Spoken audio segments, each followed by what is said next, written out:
The productivity decline is caused by returning to work, and we have the numbers to prove it. Corporations and C-level executives are demanding a transition back into the office they refer to as return to office or RTO.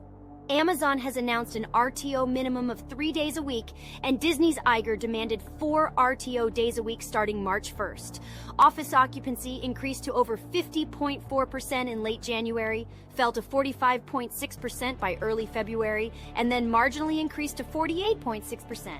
That's in spite of the fact that many business owners make an attempt to entice their staff members back to work in an effort to avoid quiet quitting. Early in 2022, the phrase quiet quitting came into use to describe performing the bare minimum tasks required by your job description so that you avoid termination. On TikTok, the idea soon went viral. However, it didn't become widely recognized as a problem until August of 22, when official productivity data indicated a dramatic and unexpected decline in the first and second quarters of 2022. The next month, Gallup published a study suggesting that up to half of all Americans may be quiet quitters, which heightened the worries of corporate leaders about this issue. Is remote work causing quiet quitting? Traditionalist leaders jumped at the chance to blame remote work for the decline in productivity and the rise of the quiet quitters. The decrease in productivity was attributed to remote work by BlackRock CEO Larry Fink.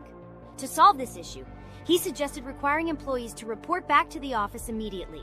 But traditionalist allegations don't add up. If remote work was the cause of quiet quitting and the ensuing decline in productivity, we ought to have noticed a decline in output as soon as office workers began switching to remote work at the beginning of the pandemic. Then, when offices reopened, particularly following the Omicron wave at the end of 2021, we could witness increased productivity when workers returned to the office starting in early 2022. But in practice, we observed the reverse pattern. Due to office closures, U.S. productivity increased in the second quarter of 2020 and remained historically high through 2021. Remote work led to higher productivity. Then, as soon as businesses began requiring a return to the office in early 2022, productivity fell significantly in the first and second quarters of that year. Productivity never returned to the time when remote-capable individuals worked from home, although it did marginally improve in Q3 and Q4 as the productivity loss associated with the return-to-office mandate was absorbed by businesses. What can explain the decrease in productivity that correlates with quiet quitting? According to Gallup, forcing employees to report to work under the threat of punishment results in disengagement, anxiety, and distrust. According to Gallup, the best engagement bump happens when employees work off-site for 60% to 80% of the time, or 3 to 4 days in a 5-day work week. In a poll conducted in October 2022, the Integrated Benefits Institute discovered that workers who work remotely or in a hybrid setting expressed higher levels of engagement, 50.8%, and satisfaction, 20.7%. Therefore, it's not surprising that these bully tactics of demanding RTO, requiring workers to report to work, results in quiet quitting. Given these executives have announced layoffs to prune the excessive pandemic hiring spree, it makes perfect sense that they even are expecting employees to quit, which is better for corporations than having to fire people. Workers that aren't engaged aren't productive, particularly if they are looking for new employment. According to a study conducted by the employment website Monster, 2/3 of respondents said they would quit rather than go back to work full-time. Consequently, a lot of people who are made to go back to work start polishing their resumes and scheduling interviews with recruiters. How can we address quiet quitting in the era of bully RTO tactics? A flexible team-led approach, where team leads decide on work arrangements that suit their team's needs, is the ideal strategy for the future of work. The finest team leaders are those who understand the needs of their teams and how to increase cooperation, engagement, and productivity. Concerns about quietly leaving the office can be reduced by adhering to the best practices. A return-to-office initiative should always be followed by a discussion about pay. For instance, according to data by Owl Labs, working from home saves the average office worker $432 per month compared to the $863 it costs to go to work. Instead of a general wage rise, what works best is to pay for fees linked with specific office-related expenses. Pay for your employees' commutes. Reimburse for money spent on a good meal. Pay for the expense of their dry cleaning. Such rewards aid in resolving the initial unhappiness and lessen the attrition commonly connected with the required office return.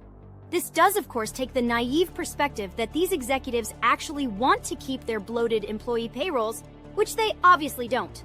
According to a Slack poll conducted in October 2022, many knowledge workers who must return to the office regularly spend up to 4 hours on Zoom calls. The head of Slack in the UK, Stuart Templeton, claimed that since making a 2-hour journey to sit on video conversations is a horrible use of the office, companies run the risk of their workplaces being productivity killers. That kind of behavior eventually results in quiet quitting, since it makes no sense to commute in order to sit in an office doing the same thing you were doing at home.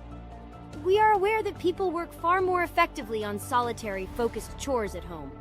This view is supported by a Slack study, which found that only 16% of respondents preferred the office for serious work, and that 55% preferred to complete it at home.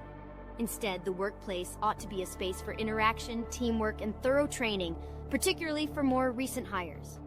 As staff returns to the office, it's beneficial to plan enjoyable team-building activities and social gatherings to fulfill social demands. It's crucial to take into account how employees who work in offices and those who work from home collaborate. Hybrid collaboration and meetings are still necessary for workers who report to work on different days of the week. By putting both types of workers on an equal footing, virtual office settings serve to facilitate cooperation between in-office and remote staff.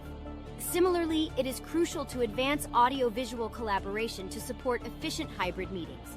For in-depth instruction in soft skills like successful in-person communication, conflict mediation and resolution, and ethical persuasion, there is no substitute for face-to-face interactions. When my customers provide useful training on a regular basis when their employees return to the office, there is a decrease in quiet quitting and an increase in employee engagement and productivity.